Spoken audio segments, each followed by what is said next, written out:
கருப்பு கவனி நூடுல்ஸ். ஒரு பாத்திரத்தில் 6 டம்ளர் தண்ணீர், கொஞ்சமாக உப்பு சேர்த்து 2 டீஸ்பூன் எண்ணெய் ஊற்றி நன்கு கொதிக்க விடவும். கொதித்த தண்ணீரில் கருப்பு கவனி நூடுல்ஸ் போட்டு 2 நிமிடம் வேக வைக்க வேண்டும். எந்த நூடுல்ஸின் நீரை வடித்துவிட்டு அதன் மேல் 1 டம்ளர் குளிர்ந்த நீரை ஊற்றி வடித்து விடவும். நறுக்கிய 2 வெங்காயம், 1 தக்காளி அரைத்து வைத்துள்ளேன். இஞ்சி பூண்டு பொடி பொடியாக நறுக்கியது 2 ஸ்பூன். அடுப்பில் வாணலி வைத்து 4 டீஸ்பூன் எண்ணெய் ஊற்றி இஞ்சி பூண்டை போட்டு முதலில் வதக்கவும். நன்கு வதங்கியதும் அதில் வெங்காயம் சேர்த்து வதக்கவும். பொன்னிறமாக வதங்கியதும் தேவையான காய்கறிகளை சேர்த்து கொள்ளலாம். நான் கேரட் சேர்த்துள்ளேன். சேர்த்து வதக்கியதும் அரைத்து வைத்துள்ள தக்காளியை அதில் சேர்க்கவும்.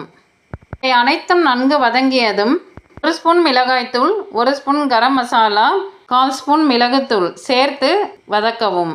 இவை அனைத்தும் நன்கு வதங்கியதும் வடித்து வைத்துள்ள கருப்பு கவனி நூடுல்ஸை எடுத்து இதில் சேர்த்து கிளறி சூடாக பரிமாறவும். சமைத்து சுவைத்து பாருங்கள், நன்றாக இருக்கும். நன்றி.